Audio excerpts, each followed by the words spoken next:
तो हेलो बच्चों, स्वागत है आप सभी का धमाकेदार क्लास में। जैसा कि हम लोग पढ़ रहे थे पिछले क्लास में, हमने क्लास 10 का रियल नंबर का कुछ क्वेश्चन किया था, ठीक है।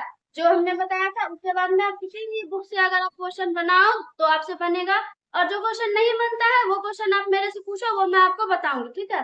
तो उसी में हम आगे का क्वेश्चन करते हैं और हम देखते हैं कि ये सारे क्वेश्चन कैसे बनेंगे। आइए हम स्टार्ट करते हैं आज का क्लास। सबसे पहला क्वेश्चन हमारा क्या कह रहा है, जांच करें कि क्या प्राकृतिक संख्या n के लिए 24 की पावर n का इकाई अंक 5 हो सकता है। हमको क्या पता करना है, इकाई अंक 5 होगा या नहीं होगा। इसके लिए सबसे पहले हम क्या करेंगे, जैसे हमें बोल रहा है कि 24 का पावर n का इकाई अंक कितना होना चाहिए, हमारा 5 होना चाहिए। कितना होना चाहिए, 5 होना चाहिए। कि क्या इसी में हमको पूछ रहा है कि क्या 5 पे ये कभी भी समाप्त हो सकता है। तो हम सबसे पहले क्या करेंगे कि हम 24 का फैक्टराइजेशन करेंगे, ठीक है। तो 24 का अगर हम फैक्टर निकाले तो ये क्या आएगा, हमारा 12 आएगा। 2 से 6 बार में जाएगा, 2 से 3 बार में जाएगा। ये हमारा क्या आ गया, 24 का फैक्टर आ गया। तो यहाँ पे 24 बराबर हम क्या लिखेंगे, 2 इंटू 2 इंटू 2 इंटू 3। ये हमने क्या किया। अब हम इसमें क्या देख रहे हैं कि इसमें इकाई अंक 5 आने के लिए हमको 5 से गुना पड़ेगा, गुना करना पड़ेगा। हमको क्या करना पड़ेगा, 5 से गुना करना पड़ेगा। लेकिन क्या 24 का कोई भी जब हम 24 का फैक्टर किए तो क्या इसमें कहीं पे भी 5 आ रहा है, तो नहीं आ रहा है। तो यहाँ पे अगर यहाँ पे ये 2 का जो फैक्टर है, 2 की पावर क्या है, 3 है और इंटू 3 है। लेकिन 24 का इकाई अंक 5 तभी होगा जब 3 में हम 5 को गुना करते हैं। 24 का इकाई अंक 24 की पावर n का इकाई अंक 5 कब होगा, जब हम 3 की गुना 5 में करेंगे, तभी हमारा इकाई अंक 5 होगा। और उसके 24 के फैक्टर में 2 नहीं आना चाहिए। लेकिन 24 का जब हम फैक्टर करें तो हमें क्या मिलता है कि इसमें 2 आ रहा है। 3 आ रहा है कोई बात नहीं, लेकिन 3 के साथ हमको 5 आना चाहिए, जो कि नहीं आ रहा है, ठीक है। तो इसमें या फिर आप ऐसे समझो कि अगर हम 24 की पावर 1 लिखते हैं, इसका इकाई अंक क्या आएगा, हमारा 24 आएगा। 24 की पावर 2 लिखते हैं तो क्या आएगा, 576। ये इसका आता है 576। इसमें इकाई अंक क्या आ रहा है, 6 आ रहा है। इसी तरह अगर हम 24 की पावर 3 निकाले, 24 की पावर 4 निकाले, तो कहीं पे भी हमारा 5 नहीं आएगा। क्यों नहीं आएगा, क्योंकि यहाँ पे 3 की गुना 5 नहीं हो रही है और इसके फैक्टर में 2 नहीं आना चाहिए। क्योंकि अगर 2 आएगा तो 2 और 5 की अगर हम गुना करेंगे तो ये 10 आ जाएगा। मतलब कि 10 की पावर अगर 10 आ रहा है तो इसकी पावर हम कितना भी करें तो लास्ट में वो हमारा 0 आएगा ही आएगा। तो इसमें क्या होना चाहिए था, 3 और 5 का फैक्टर होना चाहिए था, तभी क्या होता है, हमारा 24 की पावर n है जो वो इकाई अंक हमारा 5 आता, ठीक है। तो हम यहाँ पर क्या लिखेंगे कि चूंकि 24 के अभाज्य गुणनखंड यानी कि प्राइम फैक्टराइजेशन में 24 के अभाज्य गुणनखंड में 3 गुना 5 होना चाहिए, जो कि नहीं है। इसलिए 24 की पावर n का इकाई अंक कभी भी 5 पर समाप्त नहीं होगा, 5 पर समाप्त नहीं होगा, ठीक है। ये तो हमारा हो गया पहला नंबर क्वेश्चन। हमने क्या किया, हमें क्या पता करना था कि 24 की पावर जो n है, अगर हम n की जगह 1 2 3 4 5 से कितना भी रखें नेचुरल नंबर, n का मतलब नेचुरल नंबर हमको दिया गया है कि प्राकृतिक संख्या n के लिए, तो n की मान 1 2 3 4 चाहे 1000 तक रखें, क्या कभी भी हमारा इकाई अंक 5 आएगा। तो उसको चेक करने के लिए हमने क्या किया, 24 का हमने फैक्टर निकाला। तो 24 के फैक्टर में हम देख रहे हैं कि 24 के फैक्टर में 2 और 3 सिर्फ आ रहा है, ठीक है। अगर इसके फैक्टर में 3 और 5 आता, अगर 24 के फैक्टर में 3 और 5 आता तभी उसका इकाई अंक क्या होता, 5 हो पाता। लेकिन यहाँ पे क्या है, फैक्टर में 5 नहीं है, तो हमने क्या लिख दिया है सिंपल सा कि 24 के प्राइम फैक्टराइजेशन में 3 गुना 5 होना चाहिए, जो कि नहीं है। इसलिए 24 की पावर n का इकाई अंक कभी भी 5 पर समाप्त नहीं होगा। ठीक है, 2 नंबर क्वेश्चन अगर हम देखें, 2 नंबर क्वेश्चन हमारा क्या कह रहा है, जांच करें कि क्या प्राकृत संख्या n के लिए 8 की पावर n का इकाई अंक 5 पर समाप्त हो सकता है। इसका हम उसी तरीका से निकालेंगे, इसमें भी हमारा इकाई अंक 5 पूछ रहा है और इसमें भी इकाई अंक 5 पूछ रहा है, तो हम 8 का क्या निकालेंगे, फैक्टर निकालेंगे। अगर फैक्टर में हमारा 5 नहीं आया है तो हम क्या लिखेंगे, इसमें 8 के फैक्टर में 5 नहीं आ रहा है, जो कि तो इसीलिए 8 की पावर n का इकाई अंक कभी भी 5 पर समाप्त नहीं होगा। 3 नंबर में क्वेश्चन देख लेते हैं क्या कहा है इसमें, कि जांच करें कि क्या प्राकृत संख्या n के लिए 4 की पावर n का इकाई अंक 0 पे समाप्त हो सकता है। इसमें हमको क्या पूछ रहा है, 0 पे पूछ रहा है, 0 पे पूछ रहा है, तो हम एक क्वेश्चन एक देख लेते हैं कि 0 पर कैसे आएगा। ठीक है, हमको क्या बोल रहा है कि 4 की पावर n किस पे समाप्त होना चाहिए, 0 पे समाप्त होना चाहिए। ठीक है, तो क्या कभी ऐसा होगा, तो सबसे पहले हम क्या करेंगे, 4 का अगर हम फैक्टर निकाले तो 4 का फैक्टर हमारा क्या आएगा, 2 गुना का 2 आएगा। ठीक है, 0 तभी आएगा, 0 तभी आएगा जब हम 2 की गुना 5 में करें, 2 की गुना 5 में करें, तो ये कितना आएगा, 10 आएगा। लेकिन हम यहाँ पे क्या देख रहे हैं कि 4 की फैक्टर में कहीं पे भी 5 नहीं है, 4 की फैक्टर में कहीं पे भी 5 नहीं है। तो अगर हम इसको लिखें कि 4 की पावर 1, तो ये क्या आएगा, 4 आएगा। 4 की पावर 2 क्या आएगा, 16 आएगा। 4 की पावर 3 क्या आएगा, 64 आएगा, है ना। 4 की पावर 4 क्या आएगा, ये कितना आएगा हमारा, 256 आएगा। ठीक है, तो हम यहाँ पे क्या देख रहे हैं कि 4 की पावर अगर हम 4 तक लेते हैं तो इसका इकाई अंक 4 पे समाप्त हो रहा है, 6 पे हो रहा है, 4 पे हो रहा है, 6 पे हो रहा है, ये हमारा क्या होगा, कंटिन्यू होता जाएगा। लेकिन कहीं पे भी इकाई अंक 0 नहीं आएगा, वो तभी आएगा जब हम इसकी गुना 5 में करते हैं। जब हम 2 की गुना 5 में करेंगे तभी हमारा इकाई अंक 0 हो सकता है। लेकिन यहाँ पे क्या है कि इसका फैक्टर में 5 नहीं है, तो हम क्या लिखेंगे यहाँ पे कि चूंकि 4 के अभाज्य गुणनखंड में 2 गुना 5 आना चाहिए, जो कि नहीं है, जो कि नहीं है। इसलिए 4 की पावर n कभी भी 0 पर समाप्त नहीं होगा, कभी भी 0 पर समाप्त नहीं होगा। समझ में आए, आप इसको क्या कर लो, लिख लो आप, फिर मैं अगला क्वेश्चन पे आऊंगी।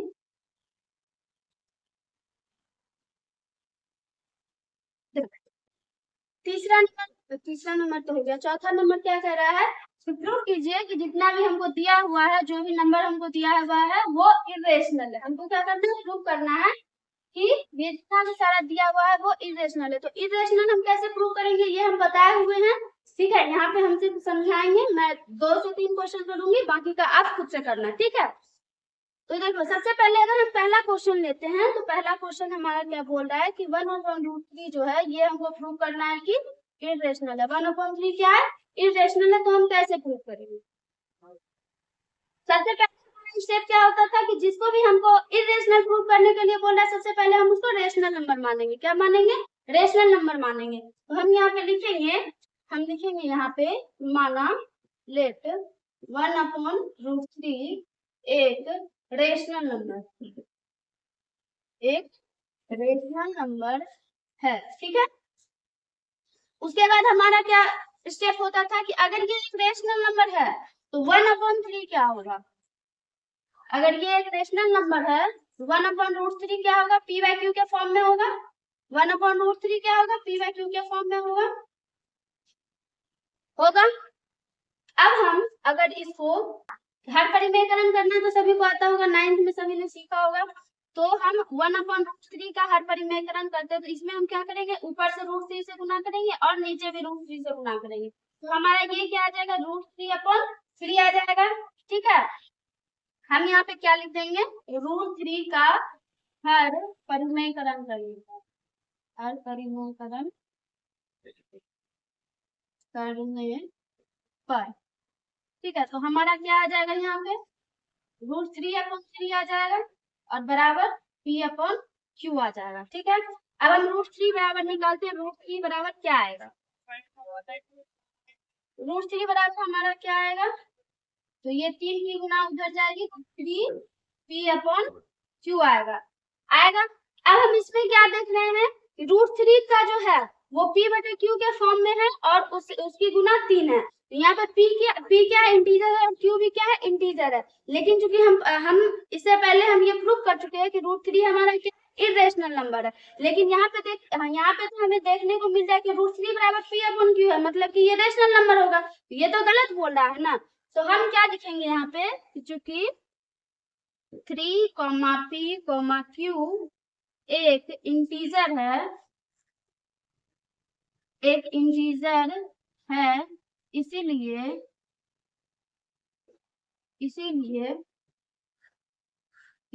3P/Q एक रेशनल नंबर होगा। क्या होगा, रेशनल नंबर होगा, एक रेशनल नंबर होगा तथा लेकिन हम जानते हैं कि लेकिन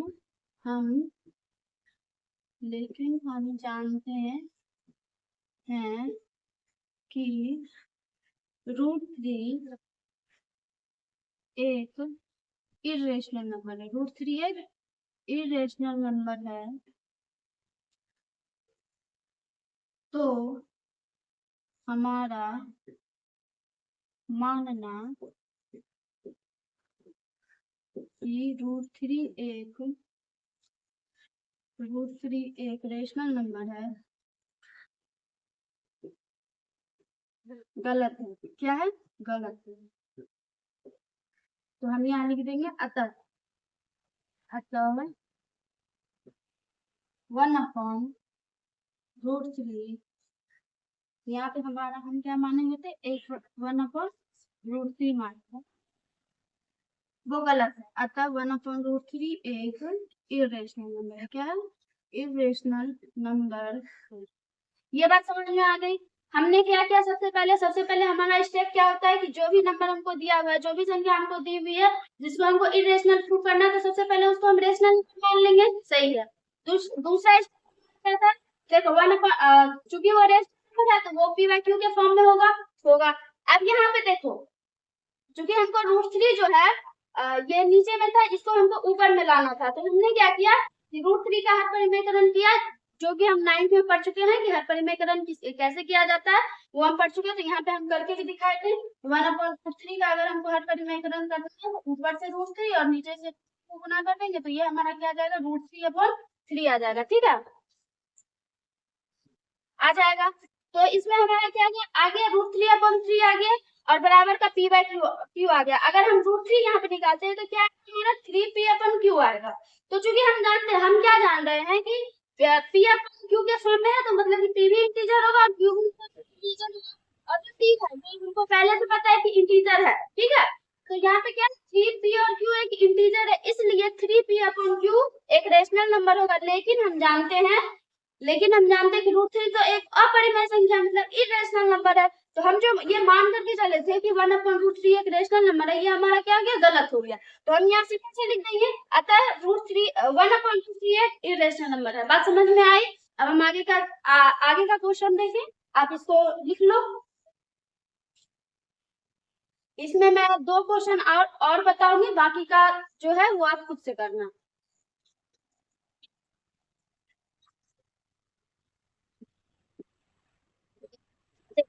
अब मैं जैसे एक बताती हूँ, एक मैं ये बता देती हूँ और एक मैं ये बता देती हूँ, बाकी जो ये दोनों है आप खुद से करना। ठीक है, तो दूसरा नंबर क्या है हमारा 5 माइनस का रूट 3 है।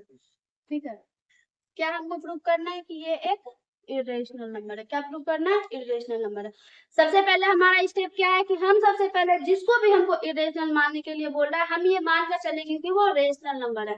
फिर कहीं ना कहीं ऐसी कंडीशन आएगी कि जहाँ पे ये पता चलेगा कि ये तो इरेशनल है और बराबर में हमारा क्या आ रहा है, रेशनल आ रहा है। वहां पे हम सीधा सा कह देंगे कि हम जो मान करके चले हुए थे वो तो भाई गलत है। हम क्या मानेंगे? सबसे पहले कि माना लेट 5 माइनस रूट 3 एक रेशनल नंबर है। क्या है?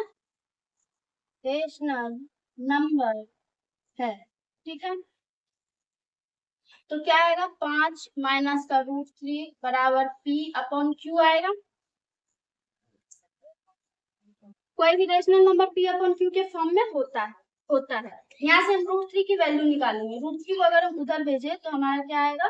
रूट 3 बराबर 5 माइनस पी अपॉन क्यू। क्या आएगा? 5 माइनस पी अपॉन क्यू। तो रूट 3 बराबर क्या आएगा? रूट 3 बराबर 5 क्यू माइनस का पी अपॉन क्यू। ठीक है, देखो यहाँ पे सारा क्या इंटीजर आ रहा है हमारा। 5 भी इंटीजर है, क्यू भी इंटीजर है, पी भी इंटीजर है और नीचे जो क्यू है वो भी इंटीजर है। तो इंटीजर अपन इंटीजर क्या होगा? रेशनल नंबर आएगा, पता है हमको। लेकिन रूट 3 तो हमको पता है कि इरेशनल नंबर है। रूट 3 क्या है? इरेशनल नंबर है। लेकिन यहाँ तो हमको दिखा रहा है कि ये रेशनल नंबर है। तो हमको तो यही पता चल गया कि ये तो इरेशनल नंबर है, यहीं पे हमको प्रूव हो गया। तो देखो हम क्या लिखे यहाँ पे, चूंकि 5 पी क्यू एक इंटीजर है। क्या है? इंटीजर है। इंटीजर है इसलिए 5 क्यू माइनस का पी, 5 क्यू माइनस का पी अपॉन क्यू, ये क्या होगा? इंटीजर होगा। इसलिए इंटीजर इंटीजर होगा। क्या होगा? इंटीजर होगा। लेकिन यहाँ पे क्या है? रूट 3 तो एक इरेशनल नंबर है, तो क्या लिखेंगे? लेकिन रूट 3 एक इरेशनल नंबर है। क्या है? इरेशनल नंबर है। इरेशनल नंबर है तो अब हम क्या लिखेंगे यहाँ? तो हमारा मानना कि हमारा मानना कि क्या हम मानेंगे? तो 5 माइनस का रूट 3, 5 माइनस का रूट 3 एक परिमेय संख्या मतलब रेशनल नंबर है। रेशनल नंबर है। क्या हो गया हमारा? ये तो चीज गलत हो गया। क्या हो गया? गलत हो गया, ये गलत है। ठीक है, तो हम क्या लिखेंगे? अतः अतः 5 माइनस रूट 3 एक इरेशनल नंबर है। ये हमारा प्रूफ हो गया। ठीक है, या फिर ऐसे हम क्योंकि 5 माइनस का रूट 3 है तो ये इरेशनल नंबर होगा। ये तो हम पहले भी बताए थे कि अगर किसी भी रेशनल नंबर में हम इरेशनल नंबर को घटाते हैं, जोड़ते हैं, गुना करते हैं या भाग करते हैं तो वो हमारा हमेशा क्या आएगा? इरेशनल नंबर आएगा। ये तो हमको पहले से पता था, लेकिन हमको क्या बोल रहा है? इसको हमको प्रूव करके दिखाना है। तो हमने क्या किया? प्रूव करके दिखा दिया। एक और क्वेश्चन मैं इसमें बताऊंगी, आप इसको लिखो, बाकी का दो आप खुद से करना।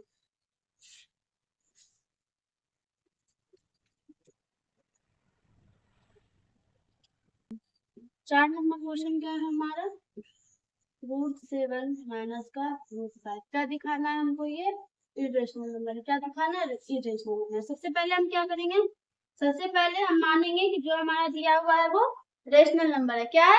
रेशनल नंबर है। तो हम सबसे पहले क्या करेंगे? यहाँ पे मानेंगे ले अंडर रूट 7 माइनस का अंडर रूट 5 एक रेशनल नंबर है। क्या है? रेशनल नंबर है, एक रेशनल नंबर है। अब रेशनल नंबर है तो ये किसके फॉर्म में होगा? पी बाई क्यू के फॉर्म में होगा। तो अंडर रूट 7 माइनस का under root 5 equal to p upon q होगा। क्या होगा? पी अपॉन क्यू होगा। अब हम क्या करेंगे? अब हम इसका स्क्वायर करते हैं, ठीक है। स्क्वायर करने से क्या होगा हमको पता चलेगा, क्योंकि यहाँ पे अगर कुछ भी अगर हम कर रहे हैं तो अगर ये नहीं आएगा तो हम क्या करेंगे, इसका स्क्वायर करेंगे। तो लिखेंगे दोनों तरफ स्क्वायर स्क्वायर कर रहे हैं। देखिए क्या आएगा, रूट 7 का स्क्वायर आएगा, है ना, प्लस का रूट 5 का स्क्वायर आएगा, -2 into root 7 into root 5 square तो क्या आ जाएगा, फिर स्क्वायर आएगा आएगा। तो ये हमारा क्या आएगा, माइनस का यहाँ पे क्या आएगा 7 प्लस का 5 माइनस का 2 अंडर रूट ये 35 जाएगा, इस पर भी क्या आ जाएगा, P square upon two square आएगा। अब देखो अब हम 35 निकालते हैं, 2 रूट 35 क्या आएगा हमारा, ये हमारा उधर चल जाएगा 7 प्लस का 5 12, ये हो जाएगा पी स्क्वायर अपॉन सी स्क्वायर माइनस का 12, ठीक है। इसको अगर हम निकालते हैं तो क्या आ जाएगा क्यू स्क्वायर और ये पी स्क्वायर माइनस का 12 क्यू स्क्वायर, ठीक है। रूट 35 बराबर अगर हम निकालते हैं, रूट 35 बराबर हम निकालते हैं तो क्या आएगा, पी स्क्वायर माइनस का 12 क्यू स्क्वायर 2 क्यू स्क्वायर, ये आया हमारा। अब देखो अगर p by Q rational number है तो p square upon Q square भी रेशनल नंबर होगा, p स्क्वायर और q स्क्वायर भी क्या होगा रेशनल। देखो हाँ p अपॉन q क्या है रेशनल नंबर है, तो p square upon q square भी रेशनल नंबर होगा। p और q इंटीजर है तो p स्क्वायर और q स्क्वायर भी इंटीजर होगा। ये बात समझ में आई। तो यहाँ पे देखो,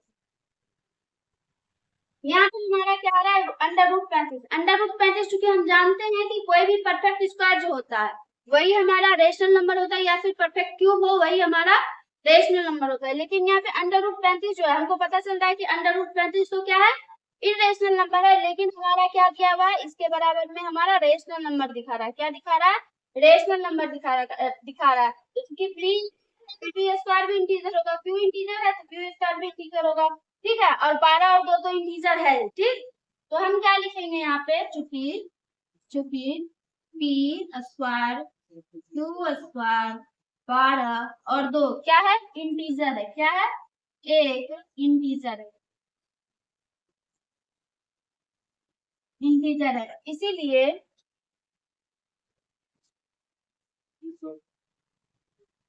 इसलिए पी स्क्वायर माइनस 12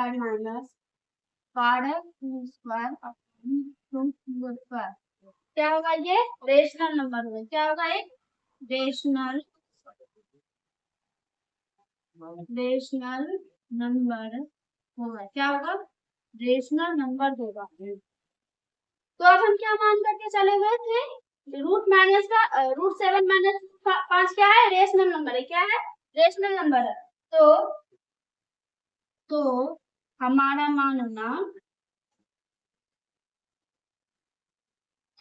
मानना कि रूट 7 माइनस का रूट 5 एक रेशनल नंबर है, एक रेशनल नंबर है। क्या हो गया, ये गलत हो गया, क्या है गलत है। तो हम यहाँ पे लिख लेंगे अतः अतः लेकिन अंडर ये हमने नहीं लिखा है यहाँ से, लेकिन लेकिन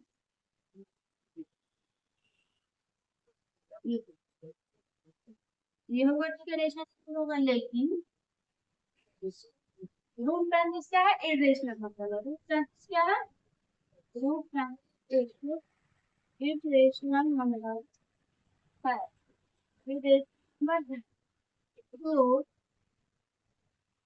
हमारा मानना कि इन्हें क्या माना, रूट 7 माइनस का रूट 5 एक रेशनल नंबर माना, रूट 7 माइनस का रूट 5 एक रेशनल नंबर है, एक रेशनल नंबर है गलत है। क्या है ये? गलत।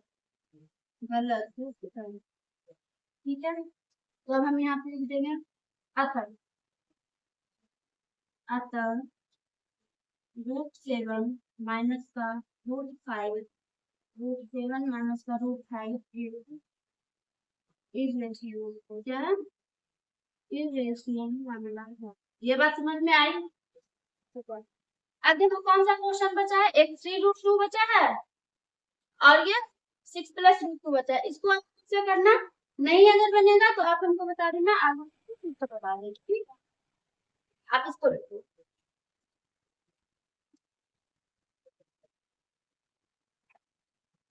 नेक्स्ट क्वेश्चन हम देखते हैं क्या कह रहा है। नेक्स्ट क्वेश्चन क्या क्या कह रहा है, बिना लंबी विभाजन प्रक्रिया किए बताएं कि नीचे दी गई संख्याओं का दशमलव प्रसार शांत है या अशांत है। हमको क्या पता करना है कि हमको डिवीजन नहीं करना, बिना डिवाइड के ही हमको पता करना है कि वो शांत है या अशांत है। क्या पता करना है? शांत है या अशांत है। तो हम ये भी बताए हुए हैं, तो हम चलिए देखते हैं कैसे पता करेंगे। तो पहला नंबर क्वेश्चन क्या है हमारा, 17/8।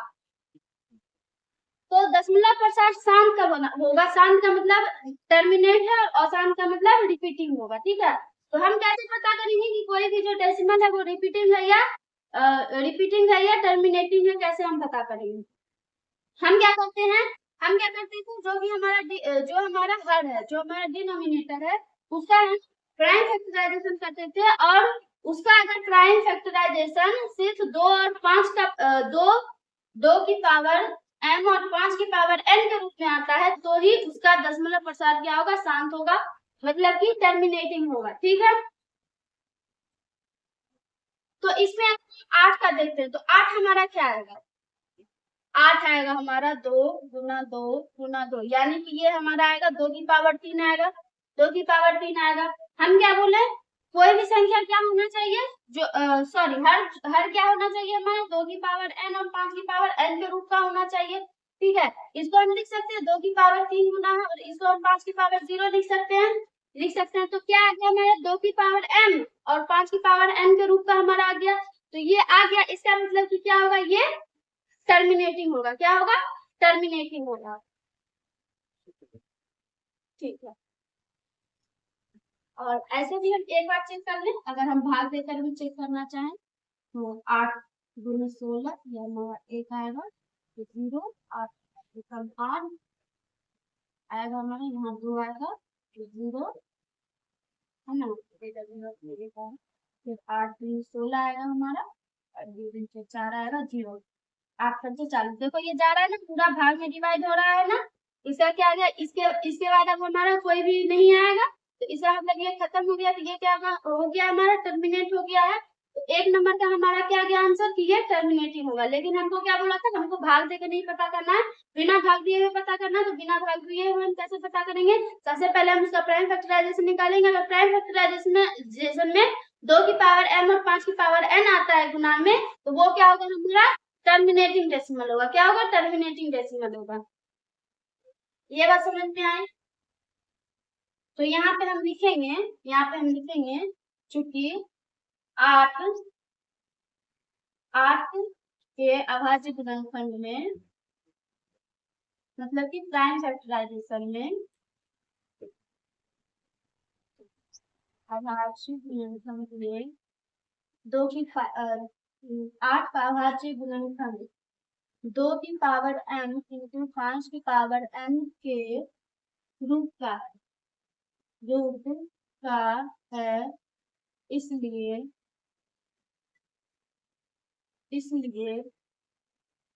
17/8 टर्मिनेटिंग डेसिमल होगा। टर्मिनेटिंग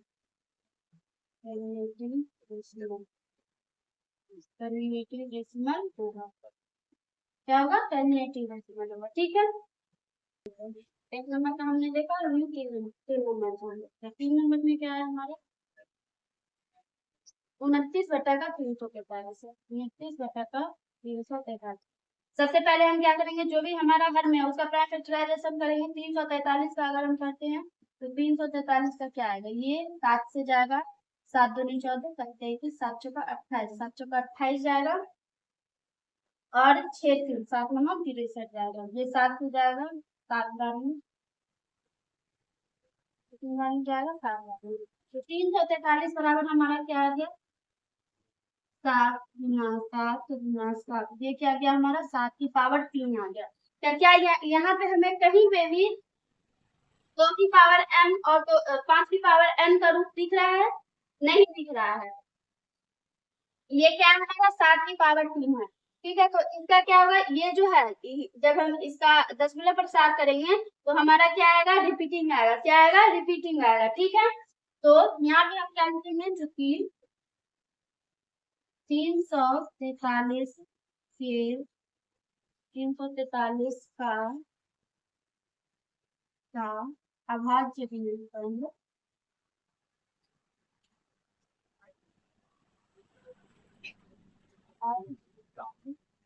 दो की पावर 5 की पावर n के रूट का नहीं है, रूट का नहीं है, इसलिए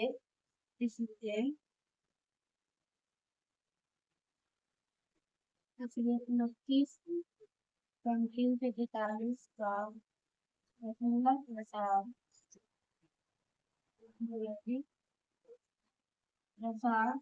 और शांत होगा। क्या होगा, और शांत मतलब कि रिपीटिंग होगा। क्या होगा, रिपीटिंग होगा। ठीक है, ये लिखो आप, तो हमने बताया है। ठीक है, अब 13/25 का निकालने कोई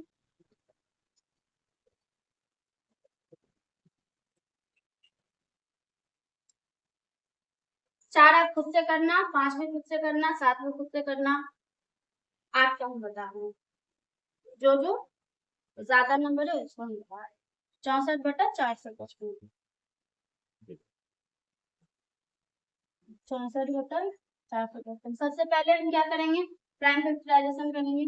तो 455 का अगर हम करते हैं क्या आएगा हमारा, ये 5 हो जाएगा, 5 9 45, 5 5, ये 13 से जाएगा, 13 सत्य 91।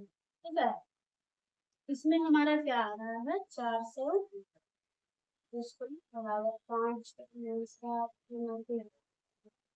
इसमें 5 की पावर n आ रहा है, लेकिन लोग 5 की पावर इसमें 7 और 13 भी है। तो अभाज्य जब हम इसका अभाज्य गुणनफल करेंगे तो क्या आना चाहिए, हमारा सिर्फ 5 आना चाहिए और 2 आना चाहिए। लेकिन यहाँ पे 7 भी है और 13 भी है, 5 भी है और 13 भी है, तो हम यहाँ पे सिंपली लिख देंगे, चूंकि 455 का अभाज्य गुणनफल अभाज्य गुणनफल 2 की पावर n इंटू 5 की पावर n के रूट का नहीं है, रूट का नहीं है, इसलिए 64/455 का दशमलव प्रसार आसान होगा, मतलब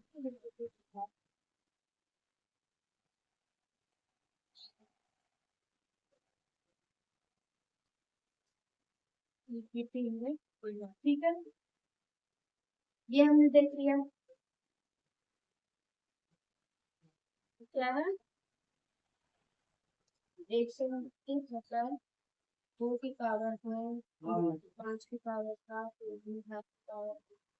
अब यहाँ पे देखो, यहाँ पे पहले ही हमको फैक्टर के रूप में करके दिया हुआ है, पहले फैक्टर के रूप में करके दिया हुआ है, तो इसमें से हमको चेक करना है। क्या करना है, चेक करना है।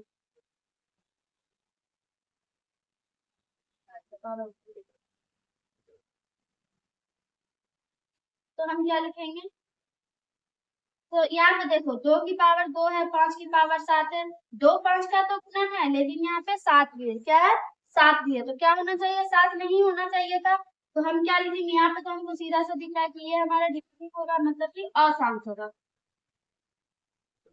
तो यहाँ पे हम क्या लिखेंगे कि 129 इंटू 2 की पावर 3 इंटू 5 की पावर 4 इंटू 7 की पावर 5 में हर क्या है, 2 की पावर m इंटू 5 की पावर n के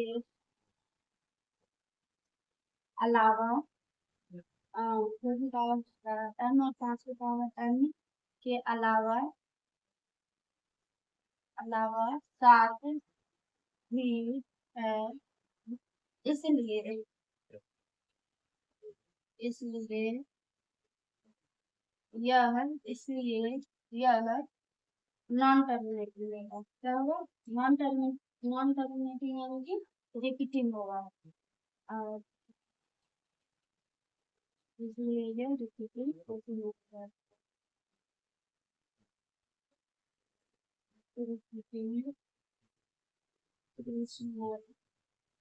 होगा, सही है। अब देखो,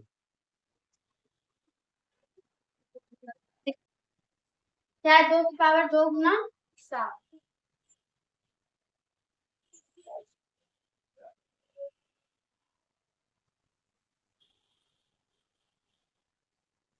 जो की पावर 2 गुना 7 बटन में 5 की पावर 4, ठीक है।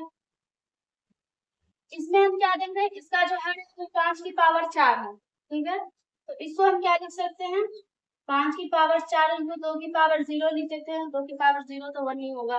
तो इसमें हमारा इसका जो है क्या आ रहा है, 5 की पावर n है और 2 की पावर 0 है। इसको हम ऐसे लिख सकते हैं, 2 की पावर 0 इंटू 5 की पावर 4, ठीक है। आगे पीछे करेंगे तो हम क्या लिखेंगे यहाँ पे, 2 की पावर 2 इंटू 7 5 की पावर 4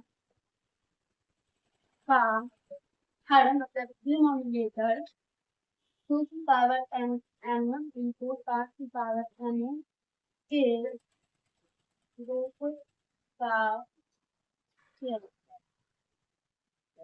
है। इसलिए इसलिए इसका दशमलव प्रसार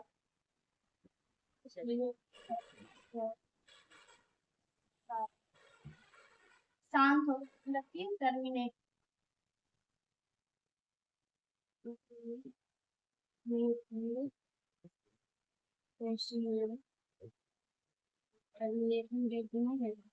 यहाँ तक बात समझ में आ गई, यहाँ तक समझ में आ गई।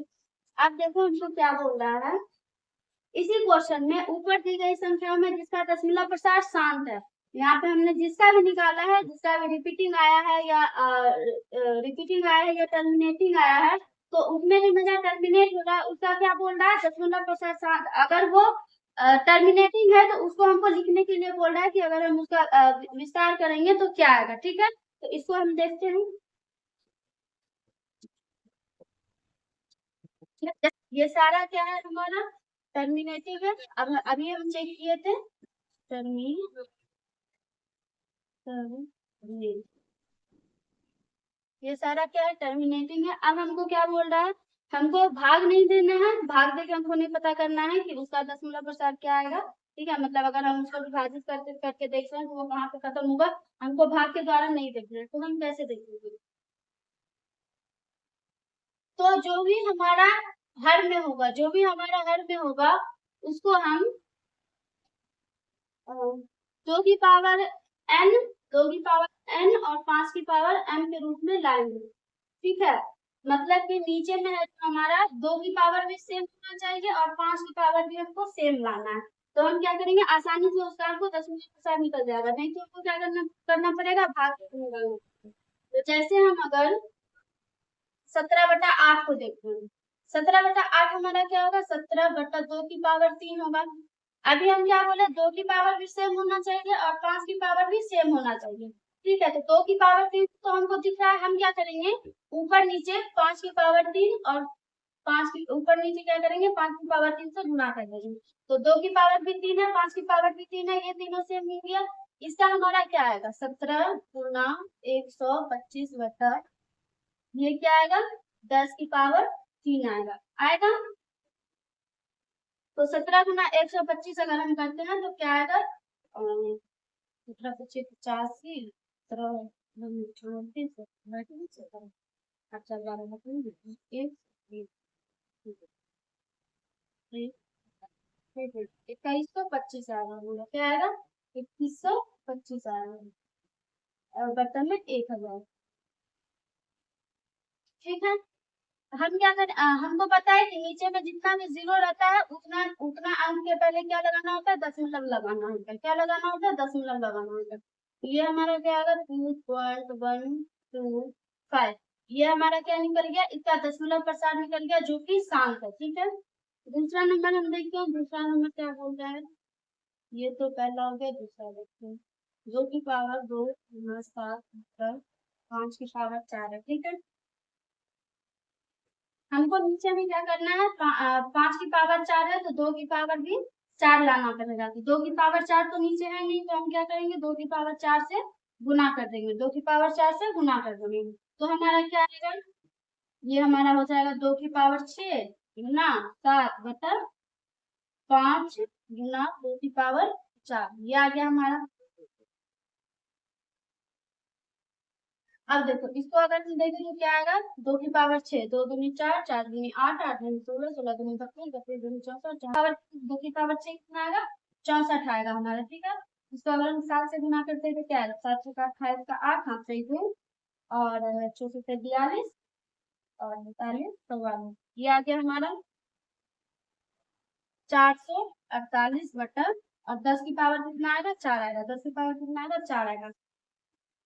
तो 10 की पावर 4 है, इसको हम क्या लिख सकते हैं, 1 2 3 4 ये लिख सकते हैं। तो 10 की पावर 4 है, तो जितना जीरो होगा उतने अंक के पहले हमारा दशमलव आएगा, जितना जीरो होगा उतने अंक के पहले हमारा दशमलव आएगा। तो ये हमारा क्या आएगा, 0.0448, ये हमारा क्या आ गया, आंसर आ गया। ठीक है, तीसरा अगर हम बोले 13 बट्टा 125, 125 का आपको निकाला, हम 7/80 का उत्तर को, ठीक है 7/80 का बताते हैं। 7/80, हाँ हमको क्या करना है, पहले हम देख लेते हैं 80 बराबर हम क्या लिख सकते हैं, 2 की पावर 4 गुना 5।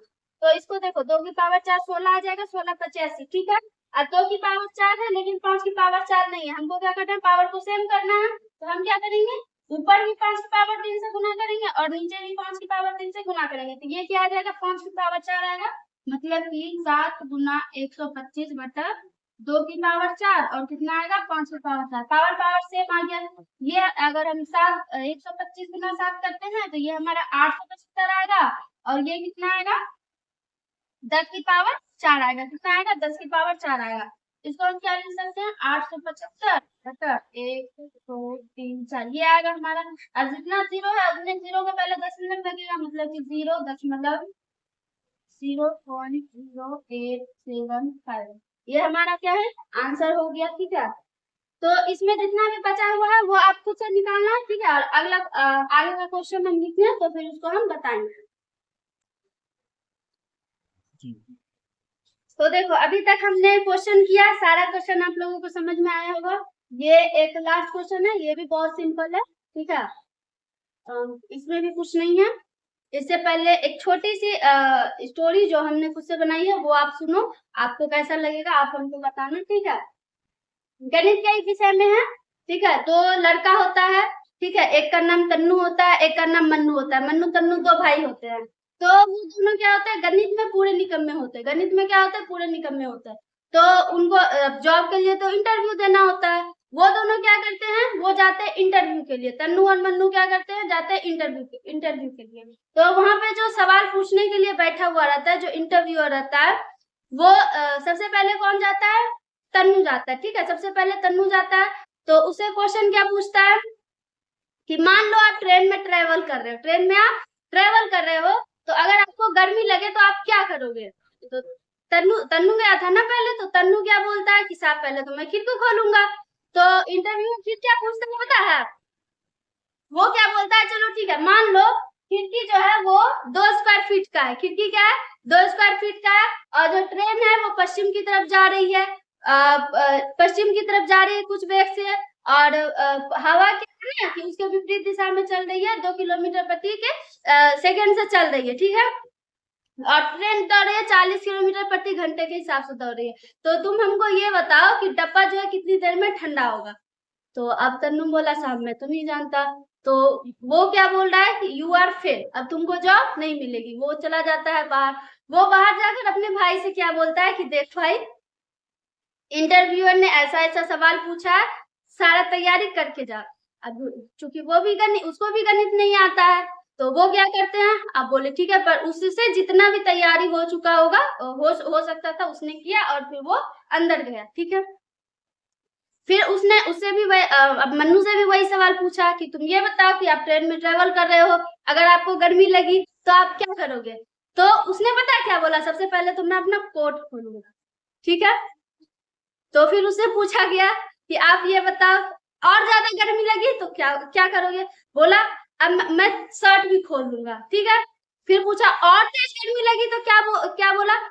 फिर वो क्या बोलता है ना तंग आकर कि मैं मर जाऊंगा लेकिन खिड़की कभी नहीं खोलूंगा। वो क्या बोलता है, मैं मर जाऊंगा लेकिन खिड़की कभी नहीं खोलूंगा। तो ऐसे इससे हमें पता क्या चलता है कि हम लोग भी क्या करते हैं ना कि वो इतना ज्यादा, मतलब इससे हम ये समझ सकते हैं कि हम लोग जो होते हैं वो हम कभी भी खिड़की को खोलते ही नहीं है। मतलब कि हमारे जो सपनों की खिड़की होती है ना, वो हम कभी खोल कर देखते ही नहीं है कि वो खिड़की के सामने है क्या, ये हम कभी भी नहीं देखते हैं। तो हमें क्या करना है, हमें अपने सपनों की खिड़की को खोलना है। हमें क्या करना है क्या नहीं करना है उस पर हमें ध्यान देना है। बाकी आपको लगा कैसे ये आप हमको जरूर बताना। चलिए तो हम क्वेश्चन को देखते हैं। क्वेश्चन में हमारा क्या कह रहा है, कुछ वास्तविक संख्याओं का दशमलव प्रसार दिया गया है। प्रत्येक स्थिति के लिए निर्धारित कीजिए कि यह परिमेय संख्या है या नहीं है, और यदि परिमेय संख्या है तो पी बाई क्यू के रूप का है, तो क्यू के बारे में क्या कहा जा सकता है। सबसे पहले हमको क्या पता करना है कि कौन सा रेशनल है और कौन सा इरेशनल है, ठीक है। यहाँ पे देखो ये क्या हो रहा है, इसके बाद ना तो रिपीट हो रहा है ना, और इसके बाद रिपीट नहीं हो रहा है ना, ये रुक गया, मतलब कि ये टर्मिनेट हो गया। तो ये क्या होगा, रेशनल नंबर होगा। ये रिपीट हो रहा है, ये भी रेशनल नंबर होगा। ये इसमें क्या हो रहा है, ये भी खत्म हो रहा है, तो ये भी रेशनल नंबर होगा। ये भी होगा, ये रेशनल नंबर नहीं होगा। ये भी रेशनल नंबर होगा, ये नहीं होगा। नहीं, ये होगा क्योंकि 1 3 1 है, 3 1 3 है, 3 1 3 है ना। ये हो रहा है, ये हो गया। इसमें अगर हम देखें तो ये रेशनल नंबर नहीं होगा, ये भी नहीं होगा, क्यों नहीं होगा, क्योंकि ये कहाँ पे जाकर के खत्म होगा हमको नहीं पता चलता। ये भी नहीं होगा, क्या होगा, नहीं होगा। ठीक है, तो इसमें तो हमको क्या बोल रहा है ना कि क्यू के बारे में हम क्या कह सकते हैं। तो इसमें देखो, अगर हम इसको देखें तो ये दशमलव के बाद 4 होंगे, मतलब कि इसका जो हर होगा इसके में 1 2 3 4 ये होगा, क्योंकि ये खत्म हो रहा है। तो इसको हम क्या लिख सकते हैं, 2 की पावर 4 लिख सकते हैं, 5 की पावर 4 लिख सकते हैं, है ना। तो ये हमारा क्या आएगा, 2 की पावर 4 आएगा और 5 की पावर 4 आएगा, ठीक है। क्यू बराबर क्या आएगा हमारे, 2 की पावर 4 इंटू 5 की पावर 4 आएगा। और इस क्यू के बारे में बोल रहा है कि क्या कह सकते हैं, तो क्यू क्या होगा हमारा, 2 की पावर 4 और 5 की पावर 4 से होगा। अब इसमें देखो, इसमें क्यू बराबर, अगर हम क्योंकि ये तो रिपीटिंग है, तो रिपीटिंग में तो 2 की पावर 2 की पावर m और 5 की पावर n में नहीं हो सकता है।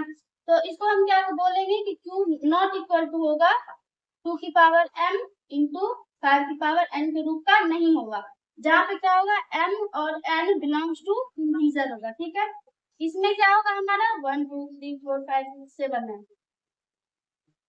ये 7 है, मतलब कि एक पे 7 जीरो होगा, 4 5 6 7 7 जीरो होगा। तो ये हमारा क्या आएगा, क्यू, ये स्क्वायर क्यू इक्वल टू 2 की पावर 7 इंटू 5 की पावर 7 आएगा। अब ये तो इरेशनल नंबर है, इसके बारे में तो कुछ कह नहीं सकते हैं, इसमें भी क्या आएगा 1 2 3 4 5 6 7 है, 2 की पावर 7 इंटू 5 की पावर 7 होगा, क्यू बराबर होगा, ये रिपीटिंग है। इसमें भी क्या होगा, क्यू नॉट इक्वल टू होगा 2 की पावर m टू 5 की पावर m, ठीक है। ये इरेशनल है, ये भी इरेशनल है, तो इसके बारे में हम कुछ नहीं कर सकते। तो आज हमारा रियल नंबर पूरा कंप्लीट होता है। नेक्स्ट क्लास में हम स्टार्ट करेंगे पॉलिनोमियल, वो भी आपको बहुत आसान लगेगा, ठीक है। आप इसको रिवाइज करना, जितना भी क्वेश्चन हमने बनाया है वो सारा का रिवीजन करना, और जो भी बुक से आप पढ़ रहे हो वो बुक से आप क्वेश्चन बनाना। ये कंफर्म है कि जितना भी क्वेश्चन आप बनाओगे सारा का सारा क्वेश्चन आपका इसी में से होगा, इसी टाइप पे होगा और आपसे बनेगा, ठीक है।